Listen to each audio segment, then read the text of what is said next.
He was trapped in burning asphalt. We chose not to walk away. I still remember that moment clearly, because it wasn't dramatic at first.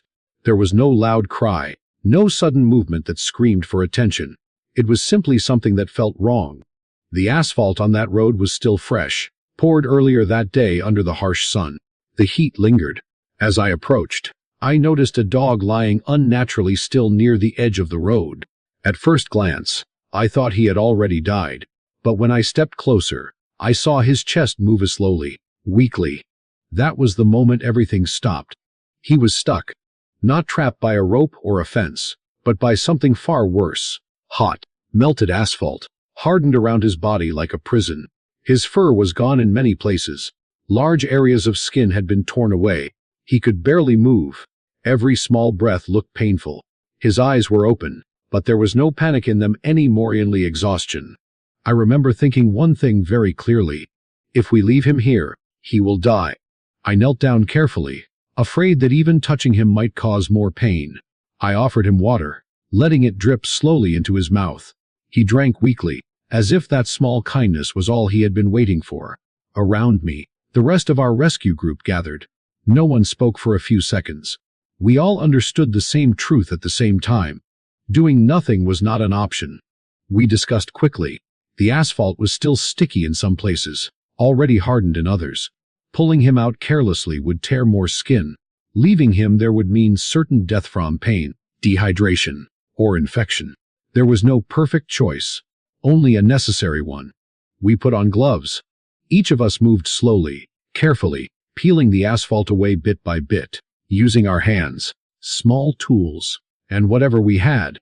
The smell of burned skin and tar was heavy in the air. The dog did not scream. That silence hurt more than any sound could have. It told us how much pain he had already accepted.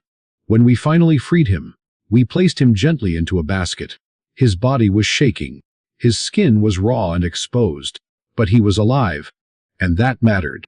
We didn't waste time. On the spot, we began treating him the only way we could, using solutions to soften the asphalt still clinging to his body. It was slow, frustrating work. Each layer came off reluctantly, as if the road itself refused to let him go. I remember thinking how cruel that was. How a place meant for cars had become a death trap for a living being that never belonged there. Once we removed as much as we safely could, we rushed him to the veterinary clinic. The doctors worked quickly. X-rays were taken. Blood tests were done. We waited in silence. Every minute felt long. Finally, the vet came out and said something that felt like a small miracle. His bones were intact. No fractures. No internal damage. The damage was mostly to his skin. That did not mean the journey would be easy. Severe burns and torn skin take time, weeks, sometimes months to heal. Infection was still a risk. Pain management would be critical. But he had survived the worst part. I exhaled for the first time since we found him. The first days were hard. He barely moved. His body needed rest, warmth, and constant care. We cleaned his wounds daily.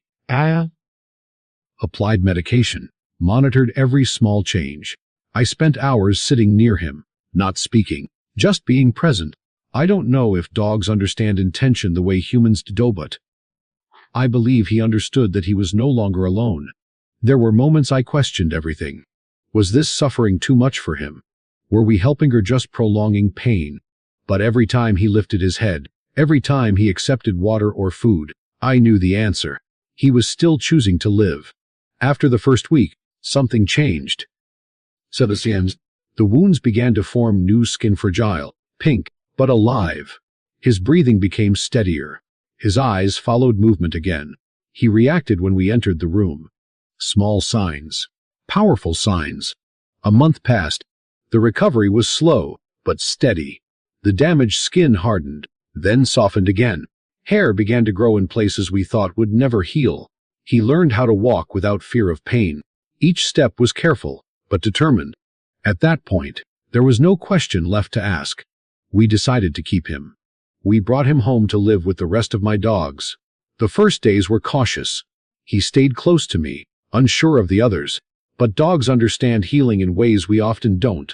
They didn't rush him. They didn't challenge him. They simply accepted him.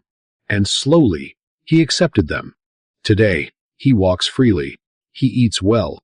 He sleeps peacefully among the pack.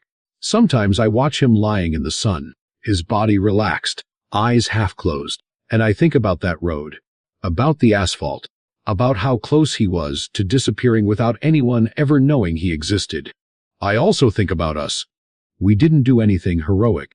We didn't save the world. We didn't perform a miracle. We simply chose not to walk away.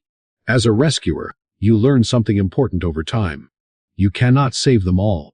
But the ones you do Savathi stay with you forever. This dog will never understand asphalt, or roads, or how close he came to death. What he understands is simpler and more important. He understands safety. He understands warmth. He understands that when he could not move, someone came. And sometimes, that is enough.